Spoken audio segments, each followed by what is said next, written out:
कई दिनों तक लगातार चलते हुए जंगलों और गुफाओं को पार करते हुए मैं उस जगह पहुंच चला जहां पर पनीर की कटाई हो रही। विशालकाय पनीर के टुकड़ों से बनी हुई इमारत भैंसों के ऊपर अत्याचार को भी दर्शा हो गया और देखा कि पहाड़ों में कसूरी मेथी फूक फूक कर लोगों ने बड़े बड़े बादल बना। ये वो लोग थे जिनकी वजह से कभी हम तक अच्छा माल नहीं पहुंच पाया। मैंने दूरबीन का इस्तेमाल करके उन लोगों की खोज शुरू कर दी और जो भयानक नजारा मेरे सामने आया वो देखकर आप भी चौंक जाओगे। एक विशालकाय गोंडोगोल में पहुंचकर मेरा माथा घूम चुका था। मुझे ऐसा लगा मैं श्री हरिकोटा में पहुंच गया। कला में मेरी रुचि बचपन से ही रही। किसी कलाकार की कलाकारी देखकर मेरा माहौल बन ही रहा था। तभी किसी ने मुझे पीछे से बताया कि वहाँ आदमी का भी नंग धड़ंग मूर्ति है, जाकर देख। ये शहर अपने आप में इतिहास समेटे हुए। महल को काट कर यहाँ पहाड़ बनाया गया है। यहाँ आदमी 300 है, महल 4 lakh. Man with ball of steels वाला बंदा भी यहीं दिखाई दिया और यह माल छुपा के खड़ा था और इसकी जांग टाइट थी। सामने बोर्ड पर नजर पड़ी तो बार ने माथेर देखकर समझ गया कि बंगाली भी यहाँ पहुंच चुके। मैं जंग के लिए धारदार तलवार देखने लगा। एक बहुत बड़ा बांस भी मैंने अपने पास रख लिया।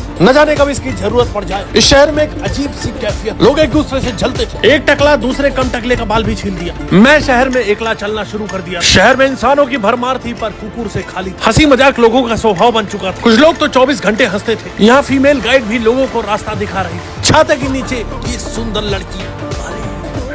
इस शहर ने तो मेरे खोपड़े खोल दिए। 3 घंटे से बीन बजा रहा है यह व्यक्ति, पता ही नहीं था कि भैंस कब की चली गई। तभी मुझे कुछ शेरपाओं का दल दिखाई दिया जो कंचनजंगा से वापस लौटा। लांछन नहीं लगाया कि तुम्हारा मुंह पहले से ही काला है। मन वाला तब ठीक है और मैं लाइफ को एंजॉय करने लगा। कोई बैग एंड बैगेज देख के समझ में आ गया कि कोई कपल आसपास। मैंने अपना पत्थर रेडी कर लिया कि तोता मैना का सर फाड़ दिया। पर शहर में जिंदा लोगों की कमी नहीं। यहाँ राह चलते सड़कों पे लोग आपको स्कीइंग करते हुए दिख जाते हैं। अचानक पल भर में शहर में सन्नाटा छा गया। जहाँ कभी बादशाह घूमा करते थे वहाँ कबूतर हग रहे थे। एक गुप्त रास्ते से जब मैं आगे बढ़ा तो मुझे आवाज सुनाई दी। मैं इसी ऊहापोह में आगे बढ़ा जा रहा था। तभी मूर्ति ने बताया कि नल्ले उधर पिछवाड़े के रास्ते से जाते समय पता चला कि इस रास्ते को पिछवाड़े का रास्ता क्यों बोला जाता है।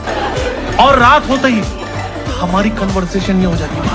भाई तुमको पता है मेरे गांव में चुड़ैल रहती थी। मेरे दादाजी जब भी निकलते थे ना चुड़ैल उनके पीछे लग जाती थी और दादाजी जैसे पलटे चुड़ैल गायब। चुड़ैल गायब।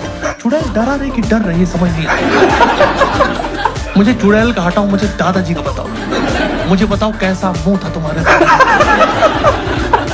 जिसको देख के चुड़ैल की फट जा रही।